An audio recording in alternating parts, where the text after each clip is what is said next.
تنقیدات series میں خوش آمدید۔ غامدی صاحب پر ہمارے علماء کی طرف سے جو وقتاً فوقتاً تنقیدات سامنے آتی رہی ہیں، ان پر غامدی صاحب سے ہم ان کے موقف کی وضاحت لے رہے ہیں۔ شروع کرتے ہیں غامدی صاحب سلسلہ گفتگو کو۔ آج ہم صوفیاء کرام نے جو نبوت کا تصور پیش کیا اور اس پر آپ کی جو تنقید ہے اس کو زیر بحث لانے والے ہیں۔ آپ نے برہان میں اس پر تفصیلی مضمون بھی لکھا ہے۔ ہمارے علماء کا یہ کہنا ہے کہ جب آپ اس میں الہام اور کشف کو بھی شامل کرتے ہیں اور اس کو کہتے ہیں کہ یہ اب قیامت تک کے لیے بند ہے، آسمان کا کسی انسان سے اب رابطہ ممکن نہیں ہے، تو وہ کہتے ہیں کہ غیر شعوری طور پر جب آپ کہتے ہیں کہ یہ رابطہ ممکن ہے، کیونکہ آپ اس کو مانتے ہیں کہ خواب کے ذریعے سے بھی اللہ تعالیٰ اس بات کو بیان کرتا رہے گا۔ نبی صلی اللہ علیہ وسلم نے اس کو بڑی وضاحت سے بیان بھی فرمایا ہے، تو نبوت کا یہ سلسلہ تو جاری آپ مانتے ہیں۔ تو وہ کہتے ہیں کہ جب صوفیاء بھی کہتے ہیں کہ نبوت کا کچھ حصہ اس میں سے جاری ہے، تو آپ فرماتے ہیں کہ وہ شعوری نبوت ختم ہوئی، غیر شعوری طور پر سلسلہ جاری رہے گا جس میں قطعی طور پر کوئی چیز نہیں ہوتی۔ اس پر وہ یہ نقد کرتے ہیں کہ غیر نبی پر قرآن مجید ہمیں بتاتا ہے کہ وحی ہوئی ہے اور پورے شعور کے ساتھ انہوں نے اس بات کو سمجھا اور اس پر عمل کیا ہے، تو یہ تقسیم قرآن مجید میں تو نہیں ہے کہ شعوری نبوت جو ہے وہ بند ہو گئی ہے اور غیر شعوری جاری۔ اس میں بھی کچھ بنیادی مقدمات پہلے سمجھنے چاہیے۔ ہم جب دین پر غور کرتے ہیں یا کسی بھی علم میں داخل ہوتے ہیں تو بالعموم اس کائنات کا نظم ایسے واقع ہوا ہے کہ تین چیزیں موضوع بحث بن جاتی ہیں۔ ایک یہ کہ کسی چیز کی حقیقت کیا ہے، دوسرے یہ کہ اس کے لیے قالب کیا وجود میں آیا ہے، اور تیسرے یہ کہ اس کا مقصد کیا ہے۔ میں نے ان تینوں پہلوؤں سے نبوت پر اپنی کتاب میزان میں بحث کی۔ نبوت کی حقیقت کا باقاعدہ عنوان قائم کر کے اس پر گفتگو کی ہے، نبوت کی تعریف الگ سے بیان کی ہے، اور اسی طرح نبوت کا مقصد کیا ہے، ختم نبوت کی بحث میں اس کو بھی متعین طور پر بیان کیا ہے۔ یہ تینوں مباحث الگ الگ موجود ہیں۔ بالعموم نقاد حضرات جب اس کو موضوع بحث بناتے ہیں تو اس میں اختلاط پیدا کر دیتے ہیں۔ ایک چیز یہاں سے اٹھا لی، دوسری چیز کسی دوسری جگہ سے اٹھا لی، وہ اپنے اپنے محل میں نہیں رہتی، چنانچہ وہ ساری بحث پیدا ہو جاتی ہے جس کی طرف آپ توجہ دلا رہے ہیں۔ اس کو الگ الگ کر کے دیکھیے۔ یعنی نبوت ایک اصطلاح ہے۔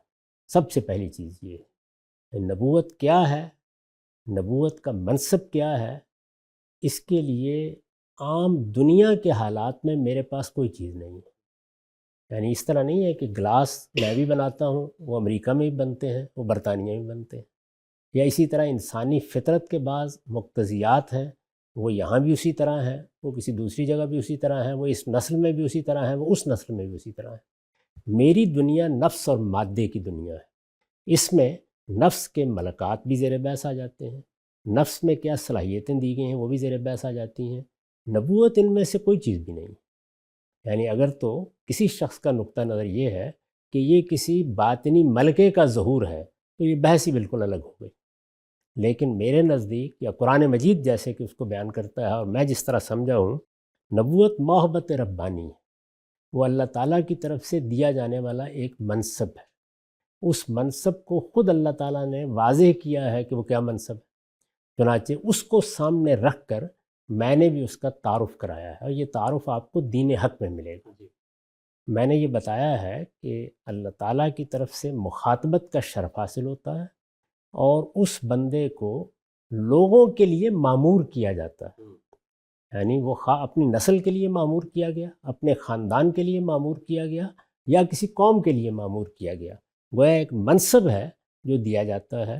اور نبی کے بارے میں نے یہ بتایا ہے کہ وہ لفظ اصل میں کیا ہے، وہ اس نبی عظیم کی خبر دینے والے کے لیے اس میں فائل، قیامت کی خبر۔ یعنی اس میں یہ بتایا گیا ہے کہ ہم ایک ایسی شخص کو مامور کر رہے ہیں جو لوگوں کو منادی کر کے بتائے گا کہ قیامت آنے والی ہے۔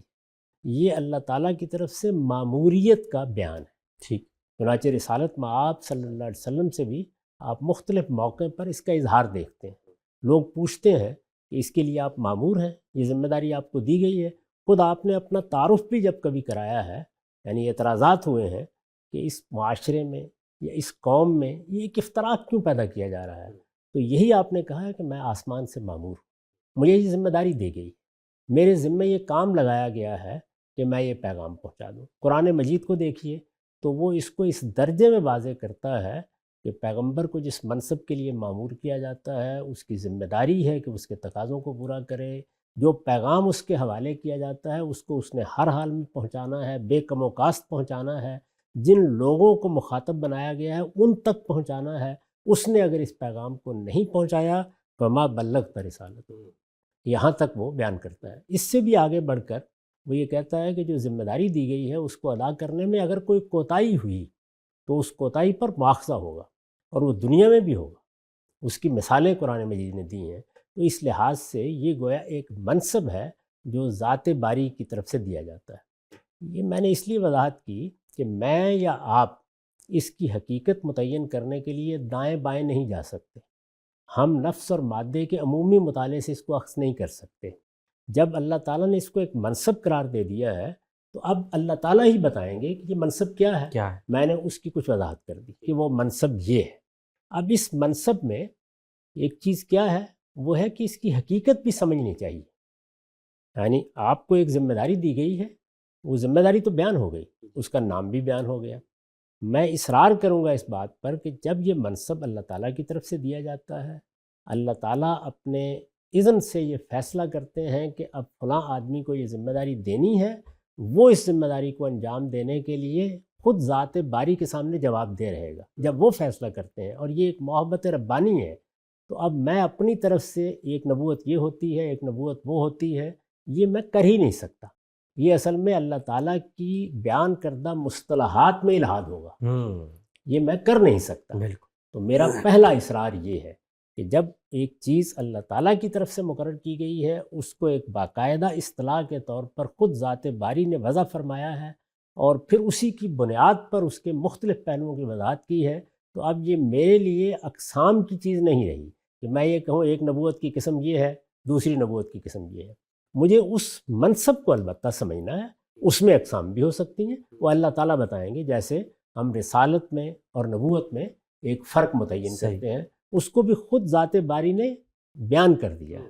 جیسے کہ سورہ حج میں بیان فرمایا ہے کہ ہم نے کوئی نبی اور کوئی رسول بھی بھیجا ہے تو اس کے ساتھ یہی معاملہ ہوتا ہے، تو وہاں یہ بات واضح ہو جاتی ہے کہ یہ دو الگ الگ مناسب ہیں۔ پھر یہ کہ کیا اس لفظ کو قرآن مجید میں کسی جگہ پر اس طرح استعمال کیا گیا ہے کہ اپنے لغوی مفہوم میں بیان کر دیا جائے، اس طرح بھی نہیں ہوا۔ اس کی نوعیت ایک اصطلاح کی، اصطلاح کے طور پر میں نے آپ سے عرض کیا کہ یہ بھی بتانا پڑے گا کہ یہ منصب کیا ہے، اور یہ بھی متعین کرنا پڑے گا کہ اس کی حقیقت کیا ہے۔ میں نے نبوت کی حقیقت کے زیر عنوان یہ بتایا ہے کہ یہ مخاطبہ الہی ہے، اس میں لفظ مخاطبہ قابل غور ہے۔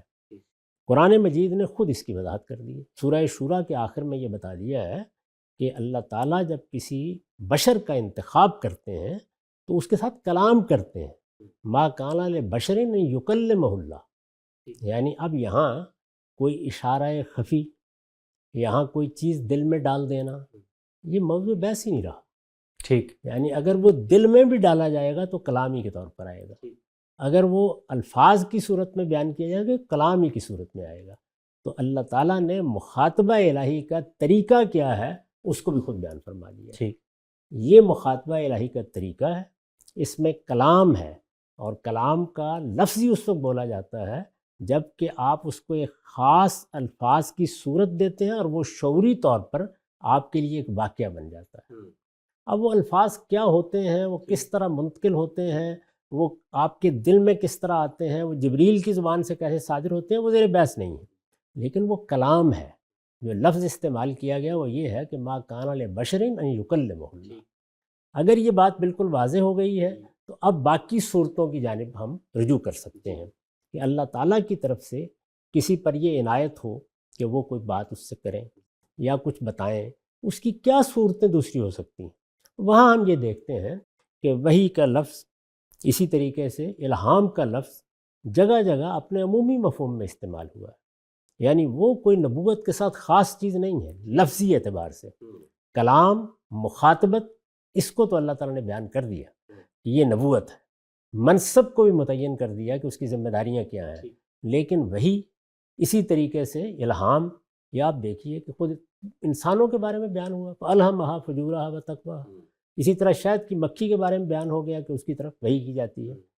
اور یہ بات کہ رویا میں کوئی چیز بتا دی جائے، قرآن نے اس کو باقاعدہ موضوع بنایا ہے، چنانچہ ہم یہ دیکھتے ہیں کہ اللہ تعالیٰ کی طرف سے جو رویا کے ذریعے سے رہنمائی ہوتی ہے، اس کا تو دین ایمان سے بھی کوئی تعلق نہیں ہے، یہ بادشاہ کی بھی ہو جاتی ہے، یہ زندہ کے ایک ساتھی کی بھی ہو جاتی ہے، یہ سیدنا یوسف جیسے پیغمبر کی بھی ہو جاتی ہے، یعنی یہ وہ چیز ہے جو سب انسانوں کے ساتھ عام ہے۔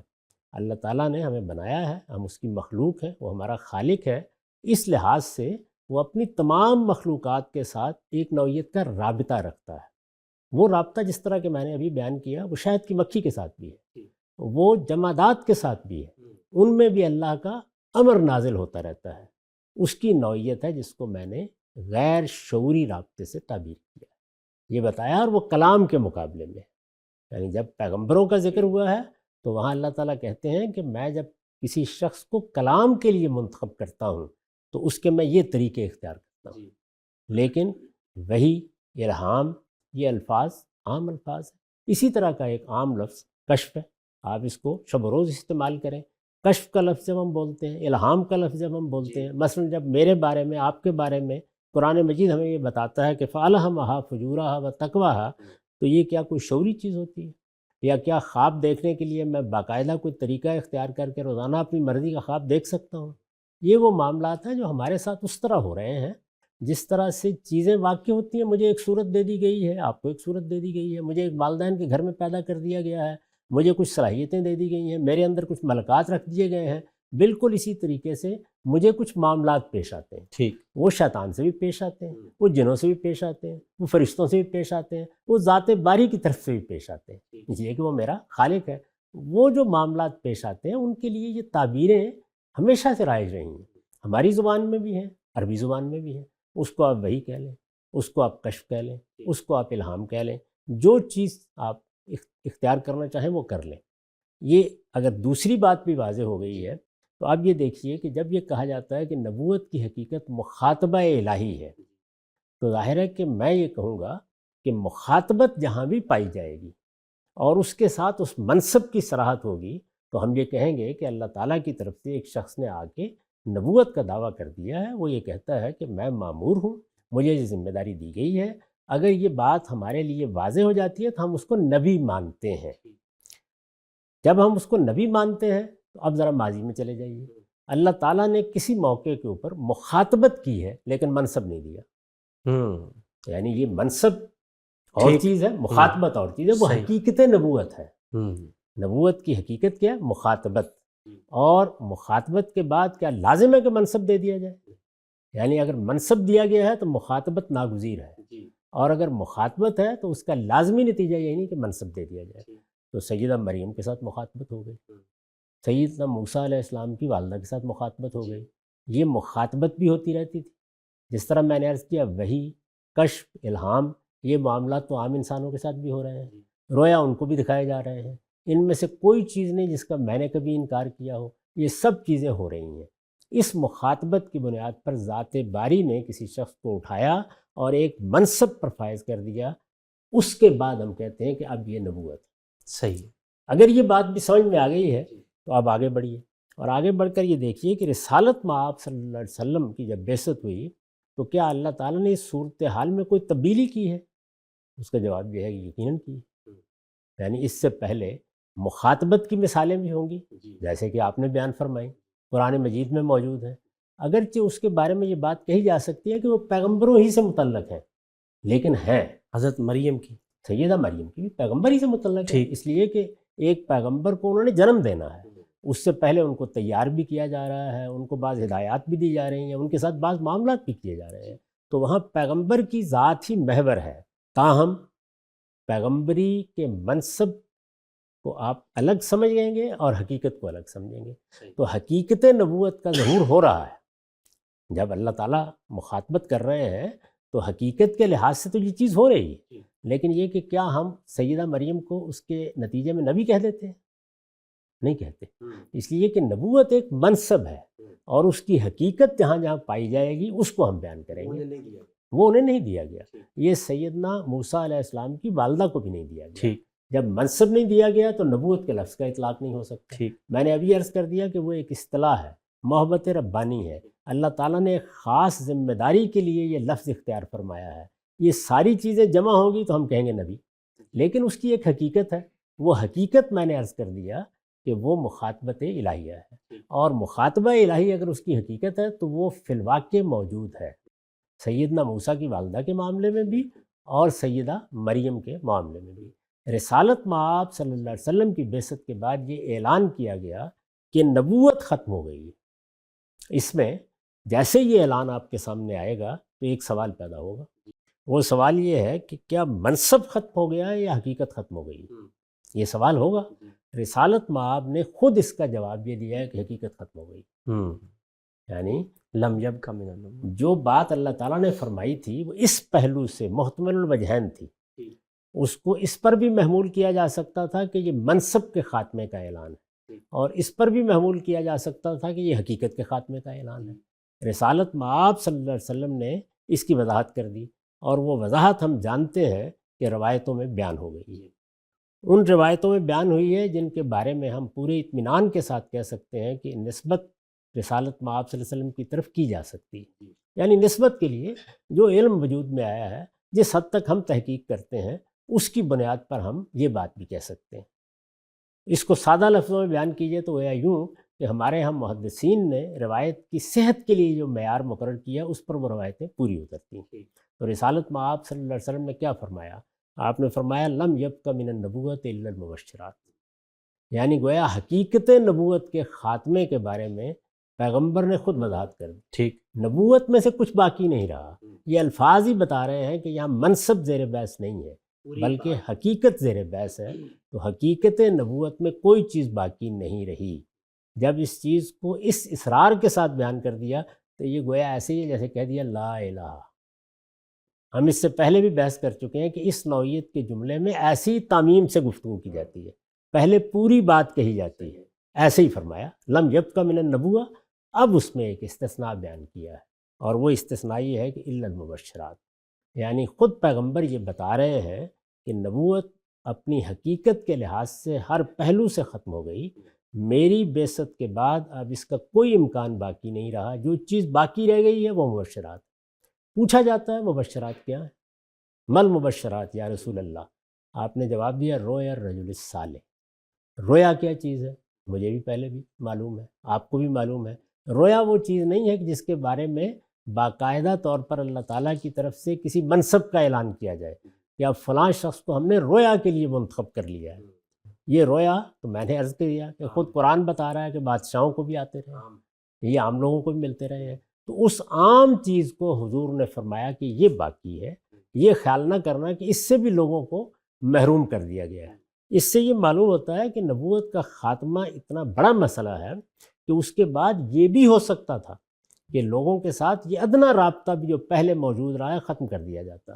اب جب رسالت مآب صلی اللہ علیہ وسلم نے اس تعمیم کے ساتھ اور اس زور کے ساتھ کہ لم یبق من النبوۃ یہ بات کہہ دی ہے، تو ظاہر ہے کہ جو کچھ آپ نے استثناء بیان کیا ہے اس پر مزید قیاس تو کسی چیز کو نہیں کیا جا سکتا۔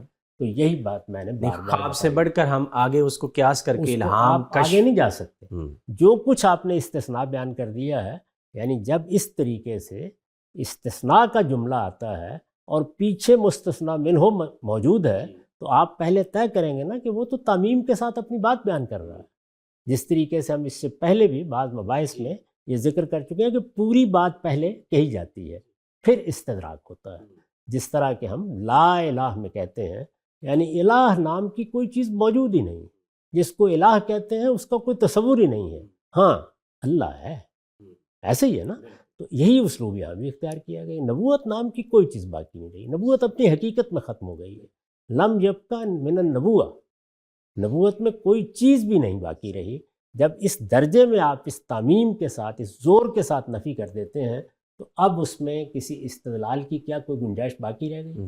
اگر رسالت میں آپ صلی اللہ علیہ وسلم الا المبشرات کا استثناء بیان نہ کرتے تو یہ بھی باقی نہیں رہا۔ ہم یہ کہتے ہیں کہ یہ سب کے سب لوگ جو کہہ رہے ہیں کہ مجھے رویا کا تجربہ ہوا ہے، وہ بھی ختم۔ یہ بھی غلط بات بیان کر رہے ہیں۔ ٹھیک۔ تو پیغمبر کی اس بات کو میں نے اپنی کتاب میزان میں بیان کیا ہے، اس کو میں نے اسی طریقے سے پیش کیا ہے، میں نے برہان میں بھی اسی سے استدلال کیا ہے، اور اس کی روشنی میں یہ بتایا ہے کہ دو باتیں نہیں کہی جا سکتی۔ ایک یہ کہ اب آپ مثال کے طور پر شہد کی مکھی کے لیے وحی کا لفظ آ گیا ہے، اس کے لیے نبوت کا لفظ نہیں استعمال کر سکتے۔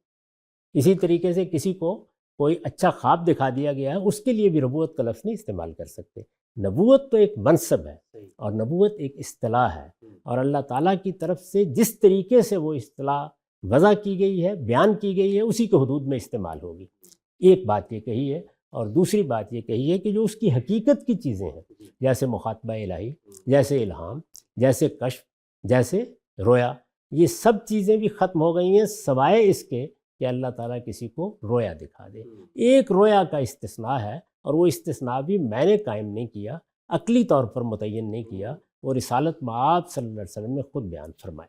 نقطہ غامدی صاحب آپ کا بالکل واضح ہو گیا، موقف پوری تفصیل سے سامنے آ گیا ہے۔ اگلی نشست کے لیے اجازت دیجیے، خدا حافظ۔